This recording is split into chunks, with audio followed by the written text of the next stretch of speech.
In the dead of a Russian winter, 9 experienced hikers are found dead on a desolate mountainside. Their tent was ripped open. Some were found nearly naked in sub-zero temperatures, and some had injuries so violent it was as if they had been crushed by a force of nature. This is the true story of the Dyatlov Pass Incident. In February 1959, 9 bright, healthy university students and experienced hikers set out to complete one of the greatest challenges in all of mountaineering, a grueling 180-mile hike through the dense and dangerous Ural Mountains in northwest Russia. The group was led by 37-year-old Igor Dyatlov, an experienced outdoorsman and ski instructor. Other members of the team included his girlfriend, Zina Kalodkeva, Yuri Krivonishenko, Ludmila Dubinina, Yuri Doroshenko, Semyon Zolotarev, Rustem Slobodev, Nikolai Thibault, and friends of the group, Evdokia Maslenikova and Alexander Kalavatov. On February, the team sent a telegraph to their base station saying they had arrived safely and were eager to begin the challenge. 6 days later, they sent another telegram saying they were halfway to their destination and planning to arrive at the summit in 2 days. That was the last anyone heard from them. When the hikers failed to return home, a search party was organized to find them. And on February 26th, exactly a month after the team's disappearance, the searchers found their final campsite at the foot of Otorten Mountain, but nobody was there. The tent was half buried in snow and covered with ice crystals. But what really caught the investigators off guard was how the tent was opened. It was sliced open from the inside out, as if the hikers had panicked and cut their way out. Strangely, everything else was left behind. All their belongings, their sleeping bags, their warm clothes, and even their food and water supplies. The hikers had apparently fled into the blizzard with nothing but the clothes on their backs. Investigators followed footprints in the snow leading away from the camp. It soon became apparent that some of the hikers had been barefoot or only wearing socks, which raised the question, why would they flee into a blizzard without their gear? Was something so frightening that it drove them to abandon their campsite and belongings? About a mile away from the tent, the searchers discovered the first 2 bodies near a large pine tree, also known as the Dead Man's Tree, next to the remains of a small fire.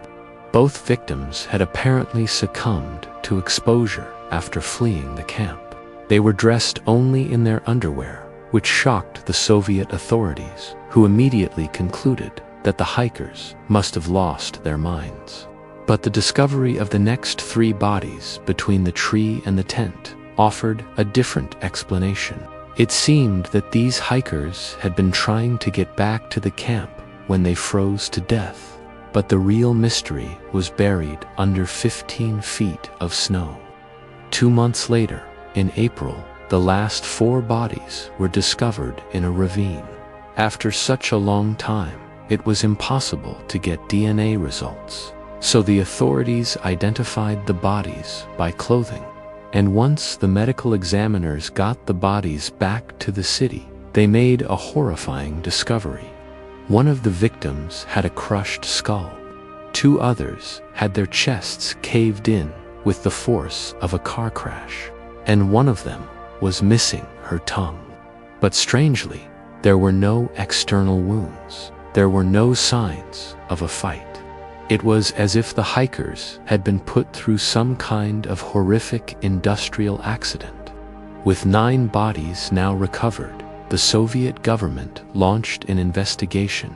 The autopsy reports confirmed the hikers had died from hypothermia, but no one could explain the bizarre circumstances surrounding their deaths.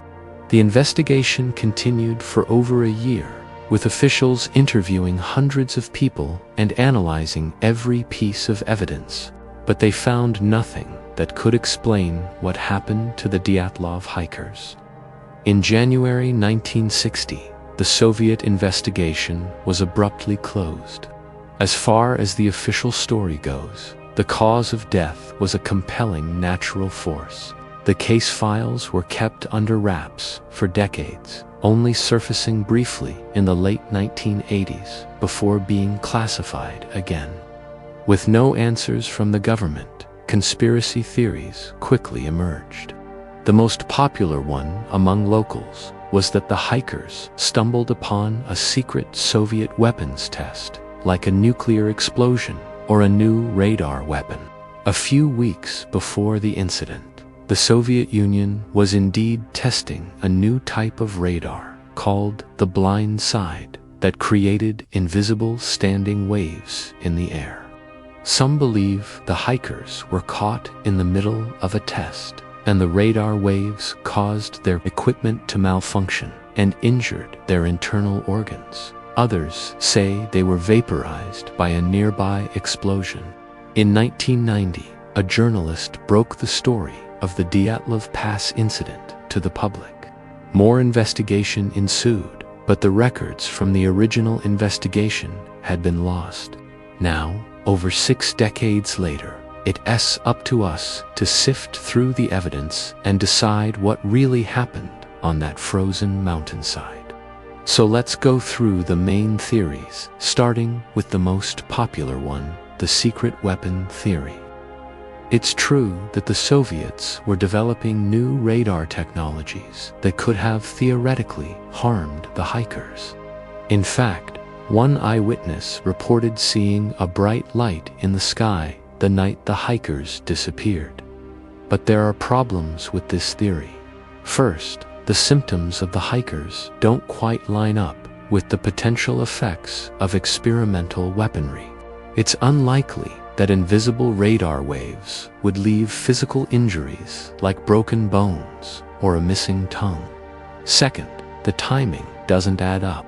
While it's true the Soviets were testing new radar technology in the area, it was over a year before the Dyatlov incident. Coincidence? Maybe. But more importantly, if the hikers had been vaporized by a nuclear explosion or blinded by a powerful laser, wouldn't there be some kind of radiation in their bodies? Wouldn't their belongings be radioactive too?